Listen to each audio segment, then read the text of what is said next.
Welcome back to our Facebook Live coverage from your election authority on this midterm election 2022, joined by Paul Robbins and Paul Maura Healey, our governor.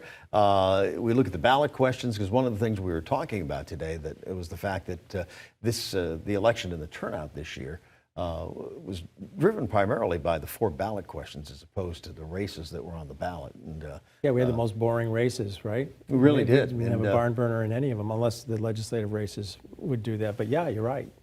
And there was a lot of money spent on those 4 initiatives. Sometimes there's 5, 6, 7, 8 of them.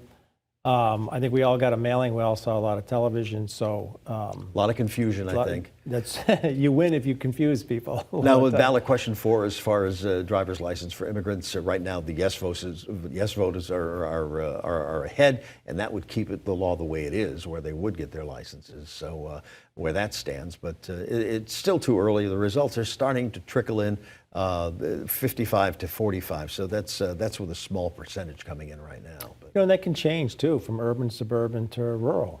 You could make a case that folks rural or more conservative don't want to see that kind of privilege given. The practicality of people who work and live and need to employ people in the city. You know, I'm always amazed at when we're doing any kind of research how a lot of people in Springfield don't have a car. Mm-hmm. You know, the transportation is a problem. I mean, it's a big problem everywhere. But so if you're going to hire somebody, even if they're not, you know, a citizen yet, you want them to reliably get to your business. So I think, again, it depends on on what side of the fence you're on. Your political leanings. Yeah. You know, one of the things we wanted to talk about was the fact that it does look like, you know, as far as the polling is concerned, that the Republicans are going to take over control of the House. And more than anything, what does that mean for the Massachusetts delegation, particularly Richie Neal and Jim McGovern? Richie is the chairman of the House Ways and Means. Yep. So let's talk about Richie. I mean, he's one of the most powerful people in Washington. He's still going to be one of the most powerful people in Washington because every budget item, so many things, tax policy, everything goes through the House Ways and Means. And I think something that happened before he was chair and after he was chair, he had a good working relationship with the ranking member on the other side. Mm.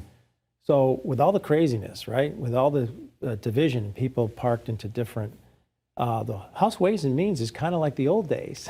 They used to have the chairman and the ranking member actually work things out. Working together, yeah. So I think he's still going to be powerful. It does change the power behind the Massachusetts delegation. I think, you know, he's very close with the speaker, and now we know maybe the speaker's not going to be there past 2 years or 4 years. So, you know, other people will suffer more, I think, who are on the Democratic side than Richie Neal. I think that's a very powerful committee. You know, you and I were talking off air about this, the fact that, you know, in every off-year election that in 2020, the country gave the Democrats a chance. Okay, what can you straighten out? And every 2 years, it seems to flip-flop. It's all right. You didn't get a chance. You didn't do anything. Now we're going to give the other party a chance. Yeah, we're in this forever cycle of pendulum elections, right? So Obama got elected, and some of the people who voted for Obama voted for Trump. And so that actually makes sense to me because the keys to the country are given to one party. What voters tell us is they want to have people working together in a bipartisan way. It doesn't happen. They get frustrated. They switch the switch. They flip the switch, and they go to the other party. This is almost predictable. And I will tell you, in 2 years from now, I think if the Republicans get Congress, they're going to overreach.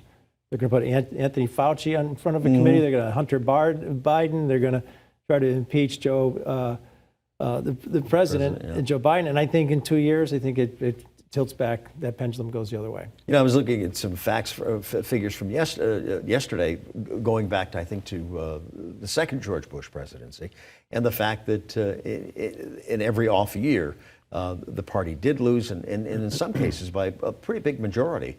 You know, losing 45 to 50 seats in the House and in general. So the power flipping, and you know, as we were saying again, you know, what do we have? 2 more years of gridlock, or is somewhere along the way something going to click?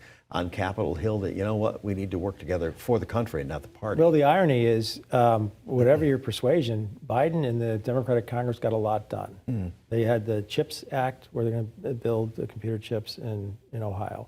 The infrastructure bill passed. Trump talked about it for 4 years. I built things. We're going to have an infrastructure bill. Nothing happened. They did these investments. You can argue whether that Build Back Better, legislation is what it says it was in terms of inflation reduction, but they did put investments into non-carbon sources of energy. So they did a lot. But people are unhappy. It's what did Bill Clinton's people say? It's the economy's stupid. Yeah. And what it came down to with this, again, I said, when you look at the polling numbers and everything, it's all about the economy and how people are doing, even though it seems like we are doing a little bit better right now. Remember, George Bush, the one you just referenced, had defeated Saddam Hussein. His numbers were about 90% after that. He lost to Bill Clinton because the economy was less than 2% annual growth, the GDP. And no new taxes. And he taxed people, right? That's it. But at the end of the day, it was the economy wasn't good. And we all remember the famous, what's the scanner thing at the grocery line? Yep. Where they were starting to do scanners for telling the price of something, didn't know what it was.